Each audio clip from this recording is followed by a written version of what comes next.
ഇടതുപക്ഷ പ്രസ്ഥാനങ്ങളോടൊപ്പം ചേർന്ന് നിൽക്കുന്ന സ്ത്രീകൾ സ്ഥാനാർത്ഥി വിജയിച്ചതിന്റെ ആഘോഷാഹ്ലാദ പ്രകടനത്തിന്റെ ഭാഗമായി അല്പസ്വല്പം നൃത്തം ചെയ്താലൊന്നും അഭിപ്രായം പറയാനോ ആക്രോശിക്കാനോ ഫത്വ ഇറക്കാനോ താല്പര്യമില്ലാത്ത മതപണ്ഡിതന്മാർ, മുസ്ലിയാക്കന്മാർ ഞങ്ങളുടെ പാർട്ടിയിൽപ്പെട്ട പാവപ്പെട്ട പെൺകുട്ടികൾ വിജയിച്ചതിന്റെ പേരിൽ അല്പസ്വല്പം നൃത്തം ചെയ്തു കഴിഞ്ഞാൽ അവർക്ക് അപ്പം കുരുവിട്ടുകയാണ്, അവർക്ക് അപ്പം ഫത്വ ഇറക്കണം, അവർക്ക് അപ്പം നിശ്ചിതമായി വിമർശിക്കണം.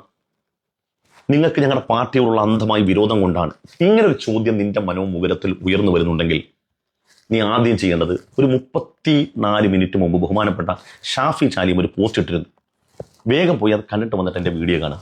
പൊന്നാര മോനെ, നീ ആദ്യം മനസ്സിലാക്കുന്ന ഒരു കാര്യം, നിന്റെ പാർട്ടിയോട് അന്ധമായി വിരോധവും ഇല്ല, വിധേയത്വം ഇല്ല. അത് ഏത് പാർട്ടിക്കാരും അങ്ങനെ മനസ്സിലാക്കുക. നമുക്ക് എല്ലാവരോടും സമദൂര സിദ്ധാന്തമുള്ളൂ.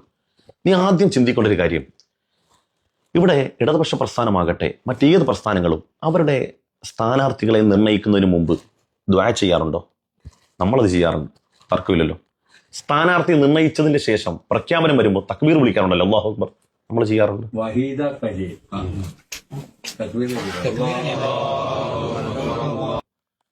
സ്ഥാനാർത്ഥി വിജയിച്ചാലും നമ്മൾ ആഘോഷത്തിന്റെ പേരിൽ, ആഹ്ലാദത്തിന്റെ പേരിൽ തക്ബീർ വിളിക്കാറില്ലേ? ഉണ്ട്. എന്തുകൊണ്ടാണ്? നമ്മളിൽ മതം അന്തർലീനമായി കിടക്കുന്നത് കൊണ്ടാണ്, അല്ലേ? ആഘോഷവേളയിൽ സന്തോഷം വരുന്ന സമയത്ത് പടച്ചവൻ സ്മരിക്കുക എന്നുള്ളത് നമ്മുടെ ഹൃദയത്തിൽ ഗൂഢമൂലമായി കിടക്കുന്നുണ്ടാണ്.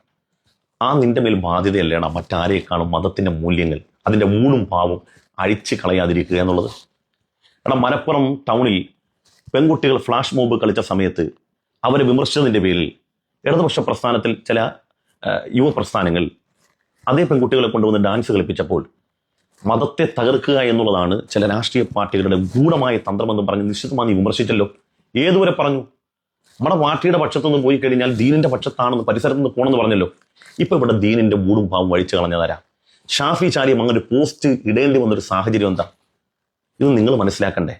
ഇത് പറയുന്ന ആളുകളെ CPM അനുഭാവിയായിട്ടോ, ഞങ്ങളൊക്കെ പിന്നെ നിലവിൽ CPM വിരോധി, നിലവിൽ അതിന്റെ സർട്ടിഫിക്കറ്റ് പോക്കറ്റിരിക്കുകയാണ്.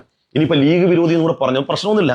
പക്ഷേ നമ്മുടെയൊക്കെ ഉത്തരവാദിത്തം എന്നുള്ളത് അറിയുന്ന ദീൻ, ആ ദീൻ കാര്യങ്ങൾ പറയുക എന്നുള്ളതാണ്. അതിനകത്ത് നിങ്ങൾക്ക് ഇങ്ങനെ നരമ്പ് മുഴുവനും വലിഞ്ഞു മുറുകി വിമർശിക്കാം, അതൊന്നും പ്രശ്നമില്ല. നിങ്ങൾക്ക് ഇപ്പം തന്നെ പോസ്റ്റ് ഇടാം. പക്ഷേ പറയുന്നത് തെറ്റാണോ ശരിയാണോ നിങ്ങൾ, ഞാൻ പറഞ്ഞതിൽ എന്തെങ്കിലും സ്ഖലിതങ്ങൾ ഉണ്ടെങ്കിൽ ഇപ്പം തന്നെ നിങ്ങൾക്ക് എന്ത് ചെയ്യാം, പറയാം അപ്പുറം തെറ്റാണെന്നോ.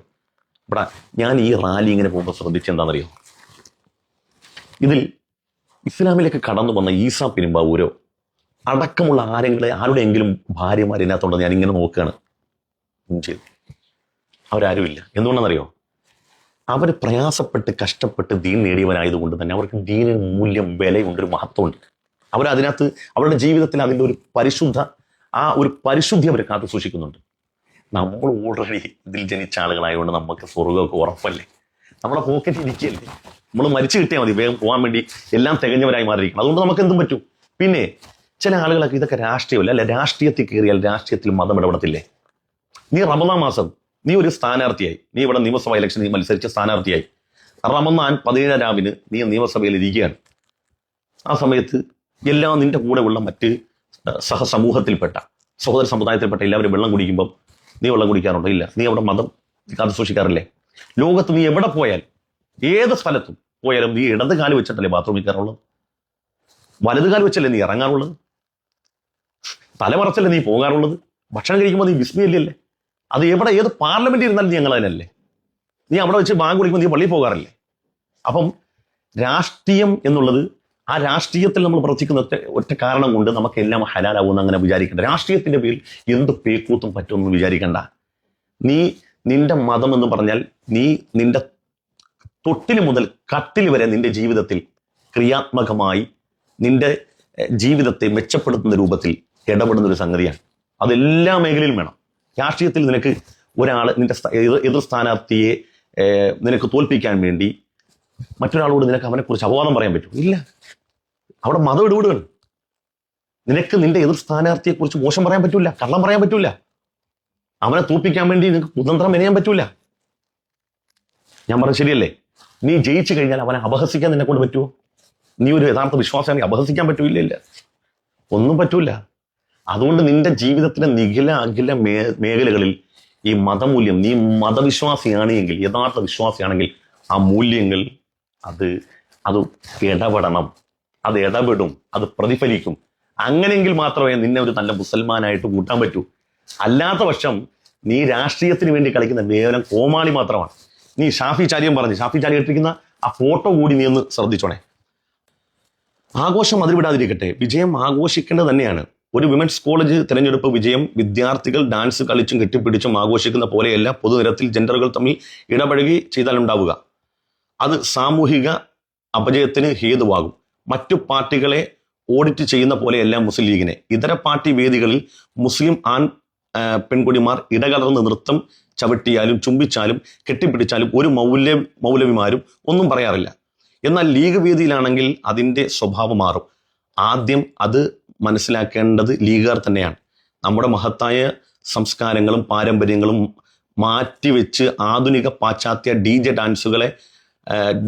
ഡാൻസുകളും അട്ടഹസിക്കുന്ന പാട്ടുകളും ഇടകലർന്ന നൃത്തങ്ങളുമായി നമ്മുടെ കുട്ടികളെ കാണുന്നതിൽ ദുഃഖിക്കുന്ന ഒരു രക്ഷകർത്ത സമൂഹം, ആദരണീയരായ പണ്ഡിതരും നമ്മുടെ പാർട്ടിയിലുണ്ട്.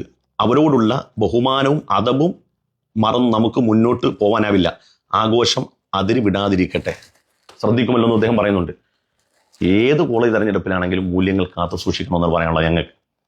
അവിടെ ഇന്നടുത്ത് പറ്റൂല അല്ല. ഷാഫി ചാലിയം പറഞ്ഞതിന് അപ്പുറത്തേക്ക് നമ്മൾ ഒന്നുകൂടി പറയുകയാണ്, ഒന്നുകൂടി വിശദീകരിക്കുകയാണ്. ഏത് മേഖലയിലാണെങ്കിലും അത്തരം ഇടകലരൽ നല്ലതല്ല, സമൂഹത്തിന് ഭൂഷണമല്ല. ഇത് ഞങ്ങൾക്ക് എന്തെങ്കിലും പെണ്ണുങ്ങൾ തുള്ളിയത് കൊണ്ട് പ്രശ്നങ്ങൾ ഉണ്ടാകുന്നില്ല. ഞങ്ങൾക്ക് എന്ത് പ്രശ്നം? ഞങ്ങളുടെ പെണ്ണുങ്ങൾ സുഭിക്ഷമായി ആഹാരം കഴിക്കുന്നു, നിങ്ങളോടൊപ്പം സന്തോഷമായിട്ട് ജീവിക്കുന്നു, അതല്ല പ്രശ്നം. ഇപ്പം ഈ തുള്ളൽ നിങ്ങളിങ്ങനെ ശ്രദ്ധിച്ചേ, ഒരു വലിയ പാരാവാരം കണക്കെ ആളുകൾ ഇങ്ങനെ പോവാണല്ലോ. ഇതിനകത്ത് വാട്സപ്പിൽ വരുന്നത് ചില പ്രത്യേക താത്താമാരുടെ മാത്രമാണ്, അത് പ്രത്യേക പോഷൻ മാത്രമാണ്. അപ്പോൾ ചിലർ പറയും അത് എടുക്കുന്നതിൻ്റെ കുഴപ്പമില്ലെന്ന്. എടാ, അത് അങ്ങനെ തന്നെ വരുള്ളൂ. നിന്റെ എന്ത് കാണാനാണ് ആളുകൾക്ക്, നാട്ടുകാർക്ക്? നീ എന്ത് തുള്ളിയാ ഇവിടെ എന്ത് കാണണം ആളുകൾക്ക്? അപ്പം അത് ഉള്ള ആളുകളുടെ കാണാൻ ആളുകൾക്ക് താല്പര്യം ഉണ്ടാവുള്ളൂ. അത് ചൂഷണം ചെയ്യപ്പെടുമെന്നുള്ള ബോധ്യത്തിൽ നീയാണ് അത് ചെയ്യാതിരിക്കേണ്ടത്. സമൂഹം അങ്ങനെയാണ്. നീ എങ്ങനെയൊക്കെയാണെന്ന് പറഞ്ഞാലും അത് എത്ര നിയമങ്ങൾ കൊണ്ടുവന്നാലും അത് ഒളിച്ചെങ്കിലും ആൾ നോക്കും.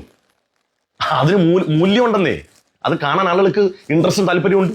അപ്പോൾ നീ തുള്ളുമ്പോൾ അത് മാത്രം സൂം ചെയ്തെടുക്കും, അവൻ കൊണ്ടും വാട്സപ്പിലിടും. അവൻ്റെ കൂട്ടുകാരോടൊപ്പം നിന്റെ പെണ്ണുമുള്ള സ്ഥാനാർത്ഥിയാകട്ടെ ആകാതിരിക്കട്ടെ, അവരതിനകത്ത് കിടന്ന് കമന്റ് പറയടാ, കണ്ടാടാ, സൂപ്പർ സാധനമാടാ, അടിപൊളിയാടാന്നൊക്കെ പറയും. നീ കേൾക്കാത്തത് നിനക്ക് വിഷമമില്ല. നീ കേൾക്കുന്ന ദിവസം നിന്റെ ഹൃദയം തകരും. അപ്പോഴാണ് നിനക്ക് മനസ്സിലാവുക